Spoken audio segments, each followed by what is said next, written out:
Hello everyone, class 8 Heritage Math exercise 7.4 question number A, which are perfect trinomial squares?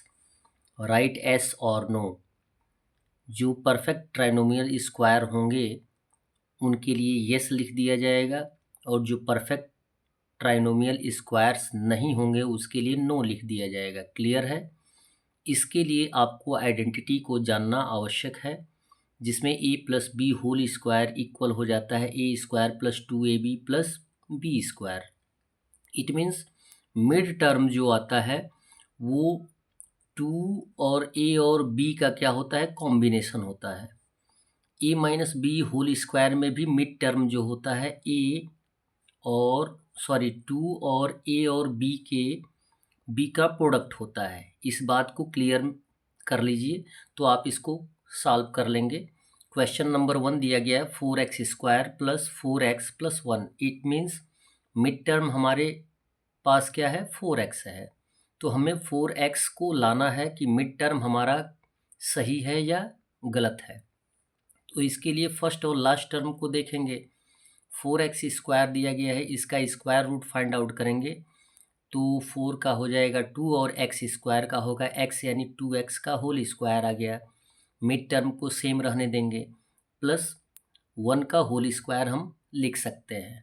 अब mid term क्या होता है, 2 में a और b को मल्टीप्लाई किया जाता है तो कितना आना चाहिए, मिड टर्म आना चाहिए। 2x a का वैल्यू है और 1 b का वैल्यू है। यहाँ पे 2 ऑलरेडी दिया गया है, 2 में a और b से हम मल्टीप्लाई करते हैं तो 2 ऑलरेडी रहेगा ही। 2 इंटू 2x a का वैल्यू और 1 b का वैल्यू मल्टीप्लाई करिए, 2 2 जा कितना हो गया 4 और x का x हो गया। 1 से किसी भी नंबर में मल्टीप्लाई करते हैं तो सेम आता है। तो यहाँ पे मिड टर्म हमारा क्या आ गया, 4x आ गया। इट मीन्स ये परफेक्ट ट्राइनोमियल स्क्वायर है, तो इसको लिख देंगे यस। सेकेंड दिया गया है 36d² plus 13dx plus x²। Clear है? तो फर्स्ट और लास्ट टर्म को हम एट फर्स्ट सॉल्व करेंगे, मिड टर्म को सेम रहने देंगे। 36 का स्क्वायर रूट क्या आएगा 6 और d² का आएगा d। It means 6d² plus 13dx same. Last term हो जाएगा x²। क्लियर है? अब यहाँ पे 6d को a मान लेंगे और x को b मान लेंगे। अब मल्टीप्लाई करके देखें, 2 में किससे, a और b से मल्टीप्लाई करेंगे। 2 into a 6d into b x आ जाएगा तो मल्टीप्लाई करेंगे, 6 2 जा कितना होगा 12। यहाँ पे ऑलरेडी लिखा है 13, जबकि हमारे पास आंसर के रूप में कितना आएगा 12 आएगा। और dx क्लियर है, मल्टीप्लाई dx का dx है, लेकिन अगर मल्टीप्लाई करेंगे तो यहाँ पे 12 आना चाहिए। इट मीन्स ये परफेक्ट ट्राइनोमियल स्क्वायर नहीं है, तो हम इसके लिए क्या लिख देंगे, नो। यहाँ पे दिया गया है 81a² minus 72ab plus 16b²। First and last term को देखें तो 81 का स्क्वायर रूट आएगा 9a होल स्क्वायर हो गया। 16 का आ जाएगा square root 4b whole square. 9a को a मान लेंगे और 4b को क्या मान लेंगे, b। अब 2 से हमें मल्टीप्लाई करना है तो 9a² माइनस 2 इंटू ए का वैल्यू कितना है 9a इंटू बी का वैल्यू कितना है 4b। जबकि आपको आइडेंटिटी में बताया जाता है 2 इंटू ए इंटू बी। ए और बी के वैल्यू को रख लेंगे और ये first and last term same रहेगा। यहाँ पर मल्टीप्लाई करें, 9 2 जा 18, 18 4 जा कितना आएगा 72। क्लियर है?